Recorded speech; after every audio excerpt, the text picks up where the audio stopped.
दोस्तों आज हम लोग टोटल 30 बड़ी कंपनियां अर्थात लार्ज कैप कंपनी की बात करेंगे जो हमें डिविडेंड देती है। हर साल जो हमें डिविडेंड देती है। डिविडेंड का मीनिंग हो गया कि जो कंपनी का प्रॉफिट होता है, ठीक है, जो भी कंपनी का प्रॉफिट होता है उसमें से वो लोग डिसाइड करती है कि कुछ हिस्सा हो सकता है, ये हिस्सा 2% हो सकता है 5% हो सकता है 10% भी हो। ये कुछ हिस्सा जो भी कंपनी को जैसा प्रॉफिट होती है उस हिसाब से ये शेयर धारक को दिया जाता है। और जैसा कि हम लोग जानते हैं कि कंपनियां 3 प्रकार की होती है, ठीक है। एक होती है लार्ज कैप, दूसरी होती है मिड कैप और तीसरी होती है स्मॉल कैप। ये 3 प्रकार के कंपनियां कहिए या 3 प्रकार के स्टॉक्स होती है जिसमें हम लोग अपना इन्वेस्टमेंट करते हैं। लार्ज कैप कंपनी सबसे बड़ी कंपनी और स्टेबल कंपनी हो गई। मिड कैप कंपनी वैसी कंपनी जिसका लार्ज कैप कंपनी से पोर्टफोलियो थोड़ा डाउन रहता है। और तीसरी हो गई स्मॉल कैप कंपनी जो कि लार्ज और मिड कैप कंपनी से थोड़ी डाउन होती है, ठीक है। तो एक एक करके हम लोग इन सभी कंपनियों के बारे में देखेंगे, लेकिन उससे पहले आज जो हमारा वीडियो का टॉपिक है आज है कि टोटल 30 कंपनियाँ, वैसी 30 कंपनियां जो कि हमेशा डिविडेंड देती है, अपने शेयर होल्डर्स को हमेशा डिविडेंड देती है। तो देखिए इसे हम लोग अलग अलग सेक्टर्स में बांटेंगे।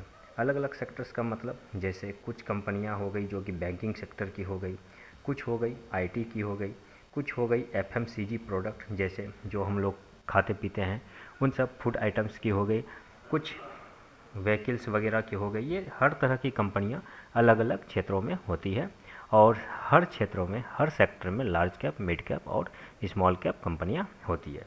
तो आज हम लोग जो है लार्ज कैप फंड के बारे में देखेंगे कि लार्ज कैप में कौन कौन सी कंपनियां हैं जो कि बेहतर परफॉर्मेंस कर रही है और जो अच्छा डिविडेंड या अच्छा रिटर्न दे रही है, ठीक है। तो देखिए इस लिस्ट में सबसे पहले हम लोग का आता है banking and financial company.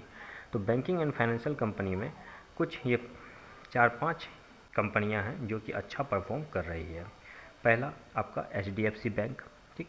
HDFC bank का स्टेबल ग्रोथ है और रेगुलर डिविडेंड है, ठीक। इसे आप लोग स्टेबल ग्रोथ के रूप में कह सकते हैं कि ये हमेशा इसका ग्राफ जो है ये बढ़ते हुए जा रहा है और सबसे बड़ी बात है कि ये रेगुलर डिविडेंड आपको प्रोवाइड कर रही है। दूसरी कंपनी की लिस्ट में है आईसीआईसीआई बैंक। इसका स्ट्रॉन्ग प्रॉफिट ग्रोथ है, इम्प्रूविंग डिविडेंड है, ठीक। तीसरी सेक्टर की कंपनियां हैं, पीएसयू में लीडर है कौन, एसबीआई, ठीक है, पब्लिक सेक्टर यूनिट, ठीक है। पब्लिक सेक्टर में जो सबसे बड़ी बैंकिंग कंपनी है वो है एसबीआई। और अगर एचडीएफसी की बात करें तो ये प्राइवेट कंपनी है, ठीक है।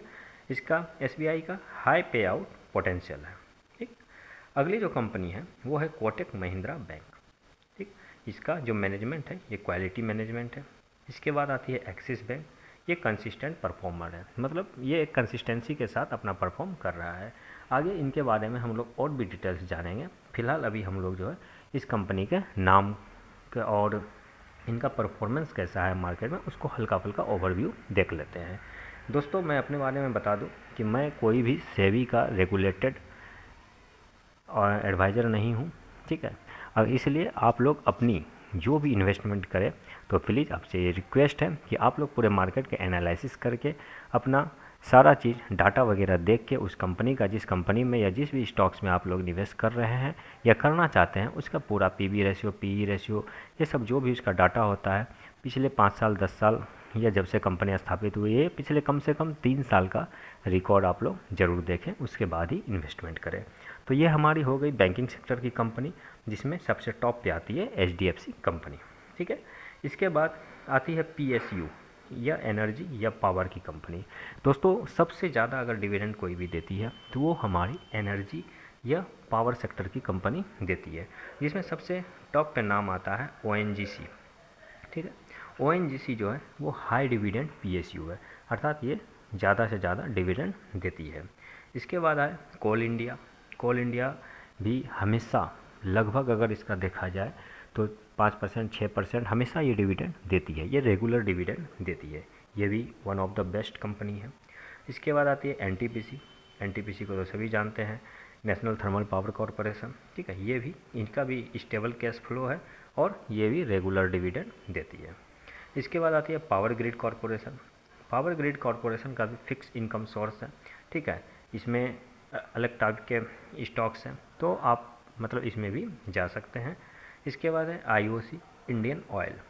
इनका साइक्लिकल, ठीक है, जैसे Q3 Q2 यार मतलब कि ये क्वार्टर में अपना डिविडेंड देती है, ठीक है, लेकिन अच्छा डिविडेंड देती है। इसके बाद आती है FMCG। FMCG का मतलब हो गया फूड कंपनियाँ, जो कि हमारे खाने पीने से रिलेटेड होती है, जैसे ITC का डिविडेंड बहुत अच्छा है। इसका सबसे बड़ा बात है कि ये कैपिटल एप्रिसिएशन और डिविडेंड दोनों का ये कॉम्बो है, ठीक है। इसके बाद है Hindustan Unilever, HUL, premium FMCG है ये, ठीक है। इसके बाद है national India, consistent wealth creator है ये नेशनल इंडिया। फिर है डाबर इंडिया, इसका भी डिविडेंड जो है ये स्टेबल रहता है, ठीक ठाक डिविडेंड ये भी पे आउट करती है। इसके बाद है ब्रिटानिया इंडस्ट्री, इसका मार्जिन और ग्रोथ फोकस बहुत ही अच्छा है। इसके बाद आती है दोस्त IT सेक्टर की कंपनियाँ, ठीक है। IT सेक्टर में जो लार्ज कैप कंपनी है उसको हम लोग देखते हैं, जिसमें सबसे पहले लिस्ट पे आता है TCS, ठीक है, टाटा कंसल्टेंसी। ये इंडिया का सबसे best dividend paying IT sector की कंपनियाँ हैं, ठीक है। IT सेक्टर में अगर सबसे अच्छा कोई अगर डिविडेंड पे करती है तो वो है आपकी TCS। इसके बाद आती है इन्फोसिस, ठीक। इसके बाद आप लोग HCL टेक्नोलॉजी में जा सकते हैं, इसका भी हाई पे आउट रेशियो है। इसके बाद विप्रो भी कंसिस्टेंट डिविडेंड इसकी हिस्ट्री रही है, अभी तक ये जो भी मतलब डिविडेंड दिया है ये कंसिस्टेंसी में देते गया है। इसके बाद आती है ऑटो इंफ्रा मैन्युफैक्चरिंग कंपनी, जो कि ऑटो बनाती है या इंफ्रास्ट्रक्चर का काम करती है या मैन्युफैक्चरिंग का काम करती है। इसमें आती है सबसे पहले मारुति सुजुकी, जो कि मार्केट का लीडर है, ठीक है। मार्केट लीडर अगर किसी को कहा जाए ऑटो सेक्टर कंपनी में तो वो है मारुति सुजुकी। उसके बाद है टाटा मोटर्स, ठीक है। इसका डिविडेंड थोड़ा कम है लेकिन इसका ग्रोथ बहुत अच्छा है, तो आप लोग इसको भी रिकमेंड कर सकते हैं। दूसरा है फिर लार्सन एंड टब्रो, ठीक है। लार्सन एंड टब्रो ये भी अच्छी कंपनी है। इसके बाद अगर सीमेंट की कंपनी अर्थात मैन्युफैक्चरिंग में देखा जाए तो अल्ट्राटेक सीमेंट एक अच्छा परफॉर्म करती है, ठीक है, ये सीमेंट लीडर भी है। इसके बाद अगर फार्मेसी में देखा जाए तो फार्मेसी में 3 कंपनियां आती है। पहला है सन फार्मा, जो कि ग्लोबल फार्मा लीडर है, ठीक है, पूरे फार्मा का सबसे बड़ा लीडर अगर कहा जाए तो वो सन फार्मा है। इसके बाद डॉक्टर रेड्डीज, ये स्टेबल अर्निंग का सोर्स है। इसके बाद सिप्ला के साथ जा सकते हैं, ये कंसिस्टेंट परफॉर्मेंस करती है। उसके बाद अदर में जैसे पेंट की कंपनी अगर एशियन पेंट्स की बात की जाए तो ये एक ब्रांड मोनोपोली है कि इसका मतलब इन्होंने मार्केट में ऐसा अपना पहचान, ऐसा अपना छवि बना लिया है कि एशियन अगर पेंट कराया हो तो एशियन का ही कराओ, क्योंकि वो अच्छा होता है। तो ये एक मार्केट में मोनोपोली सी बन गई है, ये ब्रांड मोनोपोली के अंतर्गत आती है एशियन पेंट्स। इसके बाद पीडीलाइट इंडस्ट्री भी अच्छा परफॉर्म करती है, इसका ROE जो है वो काफ़ी ज़्यादा हाई है, ठीक है। उसके बाद टेलीकॉम या मेटल्स में अगर हम लोग देखें तो भारती एयरटेल, इसका ग्रोथ फेज है और फ्यूचर डिविडेंड इसका स्कोप है। इसके बाद टाटा स्टील के साथ भी चल सकते हैं, ये साइक्लिकल है लेकिन डिविडेंड फ्रेंडली है। तो इस प्रकार से दोस्तों हम लोगों ने 30 लार्ज कैप कंपनियों को देखा जो कि हाई डिविडेंड देती है। अगर इनके बारे में अगर और हम लोग देखा जाए तो जैसे ये कोल इंडिया है, कोल इंडिया के बारे में मैंने बताया कि इंडिया की सबसे बड़ी कोल प्रोड्यूसर कंपनी है, जो कि हाई कैश फ्लो और इंडिया की बेस्ट डिविडेंड स्टॉक में से एक है, ये कोल इंडिया है। दूसरी कंपनी मैंने बताया ONGC का स्टॉक्स भी आप लोग रिकमेंड कर सकते हैं, आप लोग देख सकते हैं। देखिए दोस्तों, मैं यहाँ पे आपको फिर से बता दूं कि मैं आपको सिर्फ सजेस्ट कर रहा हूँ कि ये कंपनियाँ लार्ज कैप कंपनियाँ हैं, आप लोग इसे देख सकते हैं, लेकिन आप जब भी निवेश करें अपना पूरा जो भी इकोनॉमिकल बैकग्राउंड है, कितनी इकोनॉमी आपके पास में है, उसके आधार पे और स्टडी करके ही आप अपना इन्वेस्टमेंट करें। दूसरी जो PSU की कंपनी है वो है ONGC, जैसा कि मैंने बताया ये ऑयल एंड गैस सेक्टर का लीडर है, इसका भी रेगुलर डिविडेंड है। उसके बाद है NTPC, पावर जनरेशन में मोनोपोली जैसी पोजीशन है और लॉन्ग टर्म इन्वेस्टर के लिए ये सेफ चॉइस है। उसके बाद है पावर ग्रिड, इसका स्टेबल इनकम है, प्रिडिक्टेबल डिविडेंड है, बिल्कुल फिक्स इनकम टाइप का इसका स्टॉक है, मतलब कि आपको इनकम होगी ही होगी। इसके बाद है इंडियन ऑयल मार्केटिंग PSU है, ठीक है, इसका डिविडेंड जो है साइक्लिकल है लेकिन स्ट्रॉन्ग है। इसके बाद बैंकिंग सेक्टर की कंपनी में मैंने बताया HDFC, जो कि इंडिया का सबसे ट्रस्टेड प्राइवेट बैंक है, स्टेबल ग्रोथ है, कंसिस्टेंट डिविडेंड है। ICICI बैंक स्ट्रॉन्ग मैनेजमेंट और इम्प्रूविंग पे आउट रेशियो है। SBI इंडिया का लार्जेस्ट बैंक PSU होने के साथ टर्न अराउंड इसका स्टोरी है।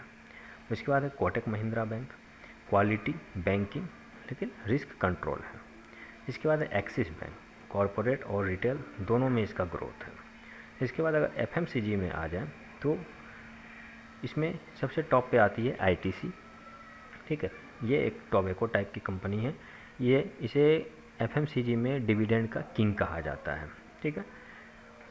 जैसे ये होटल्स या सिगरेट वगैरह में ये परफॉर्म करती है। परफेक्ट लॉन्ग टर्म स्टॉक है।